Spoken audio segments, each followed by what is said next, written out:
உலகெங்கும் வாழுகிற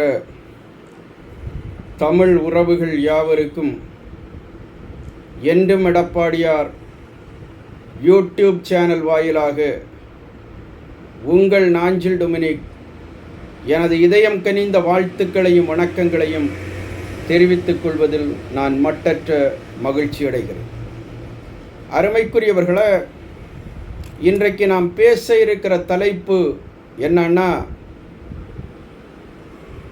திராவிட முன்னேற்றக் கழகத்தின் ராஜ்யசபா வேட்பாளர்கள் அறிவிப்பு அண்ணா திராவிட முன்னேற்றக் கழகத்துக்குள் கலகத்தை உருவாக்கி இருக்கிறதா என்கிற தலைப்பிலேயே நாம் இன்றைக்கு பேச இருக்கிறோம். அருமைக்குரியவர்களே, தேர்தல் கமிஷனானது தமிழ்நாட்டிலிருந்து 6 நாடாளுமன்ற மாநிலங்களவை உறுப்பினர்களை தேர்வு செய்வதற்கான தேர்தல் தேதியை ஜூன் திங்கள் 19ஆம் தேதி என்று அது அறிவித்திருக்கிறது. ஒரு 2-3 நாட்களுக்கு முன்னால் தான் தேர்தல் கமிஷன் தேர்தலுக்கான தேதியை அறிவிக்கிறது. திராவிட முன்னேற்றக் கழகம் முதல் ஆளாக இன்றைக்கு 4 பேர் கொண்ட வேட்பாளர் பட்டியலை அது வெளியிட்டிருக்கிறது. 3 வேட்பாளர்கள் திராவிட முன்னேற்றக் கழகத்துக்கு சொந்தமாகவும், ஒரு இடத்தை மக்கள் நீதி மய்யத்தினுடைய தலைவர் நடிகர் கமல்ஹாசன் அவர்களுக்கும் இன்றைக்கு திராவிட முன்னேற்றக் கழகம் தந்திருக்கிறது. திராவிட முன்னேற்றக் கழகத்தினுடைய இந்த வேட்பாளர் அறிவிப்பு வெளிவந்த உடனேயே திராவிட முன்னேற்றக் கழகத்துக்காகவே பேசுகிற அரசியல் விமர்சகர்கள் இன்றைக்கு பல்வேறு கருத்துக்களை அவர்கள் முன்வைத்து கொண்டிருக்கிறார்கள். திராவிட முன்னேற்றக் கழகம் ஏதோ வேட்பாளர்கள் அறிவிப்பில் முந்திவிட்டதாகவும், ஏதோ சரித்திர சாதனைகளை திமுக படைத்து விட்டதைப் போலவும் நாட்டு மக்கள் மத்தியிலே ஒருவித பிம்பத்தை ஏற்படுத்த முயற்சி செய்கிற இந்த அரசியல் விமர்சகர்கள் என்ன பேசுகிறாங்கன்னா, அண்ணா திராவிட முன்னேற்றக் கழகத்துக்குள் ஒரு கலகம் ஏற்படும் என்பது போன்ற செய்திகளை இன்றைக்கு வெளியிட்டு கொண்டிருக்கிறார்கள். அவர்கள் பேசுகிறார்கள், என்ன பேசுகிறாங்கன்னா, 2 நாடாளுமன்ற மாநிலங்களவை உறுப்பினர்கள் அண்ணா திராவிட முன்னேற்றக் கழகத்துக்கு கிடைக்கக்கூடும். ஒரு நாடாளுமன்ற மாநிலங்களவை உறுப்பினரை தேர்வு செய்வதற்கு 34 சட்டமன்ற உறுப்பினர்கள் வாக்களிக்க வேண்டும். அவ்வாறாக அண்ணா திராவிட முன்னேற்றக் கழகத்தினுடைய பலம் என்பது தமிழ்நாடு சட்டமன்றத்திலே 65 சட்டமன்ற உறுப்பினர்கள் என்கிற இடத்தில் இருக்கிறது. 65 சட்டமன்ற உறுப்பினர்களை கையிலே வைத்திருக்கிற அதிமுகவில் இந்த கட்சியிலிருந்து நீக்கப்பட்டவர்களுடைய பட்டியலில் ஓ பன்னீர்செல்வம் அவர்களும், வைத்தியலிங்கம் அவர்களும், மனோஜ் பாண்டியன் அவர்களும் இருக்கிறார்கள். ஆக இந்த 3 பேரை கழித்துவிட்டு பார்த்தால் அதிமுகவுக்கு 62 சட்டமன்ற உறுப்பினர்கள் இருக்கிறார்கள். 62வது சட்டமன்ற உறுப்பினர் யாருன்னா, உசிலம்பட்டி சட்டமன்ற உறுப்பினர் மரியாதைக்குரிய ஐயப்பன். அந்த ஐயப்பன் அவர்கள் ஓ பன்னீர்செல்வம் அவர்களோடு சேர்ந்து பயணித்தாலும் கூட அவர் இன்றைக்கும் அதிமுகவிலிருந்து நீக்கப்படாதவராக இருக்கிற காரணத்தினால் அண்ணா திராவிட முன்னேற்றக் கழகத்தினுடைய கொறடா சட்டமன்றத்திலே எதை சொல்லுகிறாரோ, கொறடாவினுடைய உத்தரவுக்கு கட்டுப்பட வேண்டிய இடத்திலே தான் இன்றைக்கு உசிலம்பட்டி எம்எல்ஏ ஐயப்பன் அவர்கள் இருந்து கொண்டிருக்கிறார். ஆக 62 சட்டமன்ற உறுப்பினர்களை கையிலே வைத்துக் கொண்டிருக்கிற அண்ணா திராவிட முன்னேற்றக் கழகம் இன்றைக்கு 2 நாடாளுமன்ற மாநிலங்களவை உறுப்பினர்களை தேர்வு செய்ய முடியும் என்கிற இடத்தில் இருந்து கொண்டிருக்கிறது.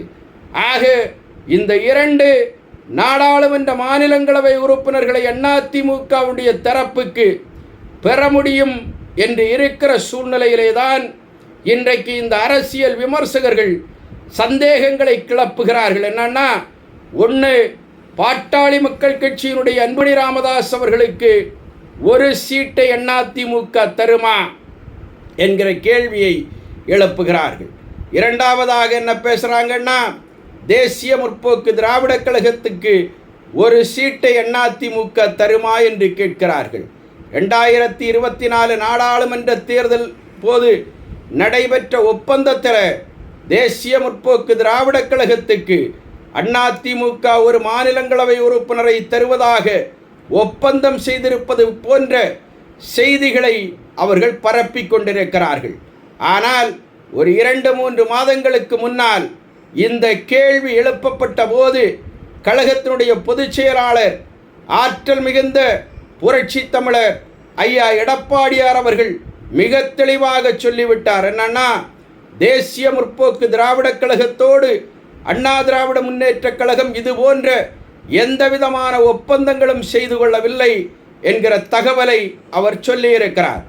ஆக தேசிய முற்போக்கு திராவிட கழகத்துக்கு மாநிலங்களவை உறுப்பினருக்கான அந்த இடத்தை ஒதுக்கி தர வேண்டுமா, பாட்டாளி மக்கள் கட்சிக்கு அதை தர வேண்டுமா, இல்லை அதிமுகவே 2 இடங்களிலேயும் போட்டியிட வேண்டுமா என்பதையெல்லாம் தீர்மானிக்கிற இடத்தில் கழகத்தினுடைய ஆற்றல் மிகுந்த பொதுச் செயலாளர் புரட்சி தமிழர் ஐயா எடப்பாடியார் அவர்களே இருந்து கொண்டிருக்கிறார் என்பதில் எந்த விதமான சந்தேகமும் கிடையாது. ஆனால் நமக்கு தெரிந்தவரை இன்றைக்கு இருக்கிற சூழலில் அனைத்திந்திய அண்ணா திராவிட முன்னேற்ற கழகமே 2 மாநிலங்களவை தொகுதிகளுக்கும் வேட்பாளர்களை அறிவிக்கிற சூழலே அரசியல் களத்தில் இருந்து கொண்டிருக்கிறது என்பதையும் மறுப்பதற்கில்லை. ஆக அதிமுக 2 மாநிலங்களவைக்கான வேட்பாளர்களை அறிவிக்கப் போகிறது என்று சொல்லுகிற போது இன்றைக்கு நாடு முழுவதும் இருக்கிற விமர்சகர்கள் சொல்லுகிறார்கள். என்னன்னா, ஜெயக்குமாராக இருக்குமா, செம்மலையாக இருக்குமா, ராஜ் சத்யனாக இருக்குமா, இல்லை விந்தியாவாக இருக்குமா, இப்படி ஒவ்வொருவரையாக பேசிக் கொண்டிருக்கிறார்கள். அவராக இருக்குமா, இவராக இருக்குமா வேட்பாளர்கள் என்கிற அளவுக்கு அவர்கள் தங்களுக்குள்ளே விவாதங்களை நடத்தி கொண்டிருக்கிறார்கள். ஆனால் அண்ணா திராவிட முன்னேற்ற கழகத்தை பொறுத்த மட்டில் அதிமுக எந்த நிலையிலே இருக்கிறது என்று சொன்னால், தமிழ்நாட்டினுடைய எதிர்கட்சி தலைவர், நாளை நாடாளப் போகிற முதலமைச்சர், ஆற்றல் மிகுந்த கழகத்தினுடைய பொதுச் செயலாளர் புரட்சி தமிழர் எங்களுடைய ஐயா எடப்பாடியார் அவர்கள் யாரை வேட்பாளராக அறிவித்தாலும் அதை ஏற்றுக்கொள்ளுகிற மனநிலையிலேயே இன்றைக்கு தமிழ்நாட்டில் இருக்கிற அண்ணா திராவிட முன்னேற்ற கழகத்தினுடைய தொண்டர்களுடைய மனநிலை இருந்து கொண்டிருக்கிறது. ஆக கழகத்துக்கும் கழகத்தினுடைய பொதுச் செயலாளருக்கும் கட்டுப்படுகிறவர்களாக கழகத்தினுடைய தொண்டர்கள் இருந்து கொண்டிருக்கிறார்கள். யாரை பொதுச் செயலாளர் அவர்கள் வேட்பாளராக அறிவிக்கிறாரோ அவரை ஏற்றுக்கொண்டு பயணிக்கிற நிலையிலேதான் இன்றைக்கு அண்ணா திராவிட முன்னேற்ற கழகம் அதன் தொண்டர்கள் இருந்து கொண்டிருக்கிறார்கள் என்பதில் எந்த விதமான சந்தேகமும் கிடையாது. ஆக யூகங்களுக்கு பதில் சொல்ல வேண்டிய அவசியம் அதிமுகவுக்கு இல்லை. இந்த அரசியல் விமர்சகர்கள் எழுப்புகிற சந்தேகங்களுக்கும் கேள்விகளுக்கும் பதில் சொல்ல வேண்டிய அவசியம் அதிமுகவுக்கு இல்லை. அண்ணா திராவிட முன்னேற்ற கழகத்தை பொறுத்த மட்டில் இது ஜாதிகளுக்கும் மதங்களுக்கும் அப்பாற்பட்ட இயக்கம். இந்த இயக்கத்தை பொறுத்த மட்டில் புரட்சி தமிழர் கழகத்துடைய பொதுச் செயலாளர் ஐயா எடப்பாடியார் அவர்கள் எடுக்கிற முடிவை இன்றைக்கு தலைவணங்கி ஏற்றுக்கொள்ளுகிற இடத்தில் அதிமுகவினுடைய தொண்டர்கள் இருந்து கொண்டிருக்கிறார்கள். ஆக பொதுச் செயலாளருடைய முடிவுக்கு கட்டுப்படுவோம். கழகத்தில் பொதுச் செயலாளர் யாரை வேட்பாளராக அறிவித்தாலும் அவர் அறிவிக்கிறவர்தான் நாடாளுகிற ராஜ்யசபாவினுடைய உறுப்பினர் என்கிற நிலை இன்றைக்கு இருந்து கொண்டிருக்கிறது என்பதில் எள்ளளவும் மாற்று சிந்தனைக்கு இடம் இருக்க முடியாது என்பதை நான் பணிவோடும் தெளிவோடும் தெரிவித்துக் கொண்டு செவிமடுத்த நல்லுள்ளம் படைத்த தோழர்களுக்கு நன்றி சொல்லி விடைபெறுகிறேன். அண்ணா நாமம் வாழ்க, புரட்சி தலைவர் நாமம் வாழ்க. நான் வணங்குகிற தெய்வம் புரட்சி தலைவி அம்மா புகழ் ஓங்குக. வாழ்க அண்ணன் எடப்பாடியார். நன்றி, வணக்கம்.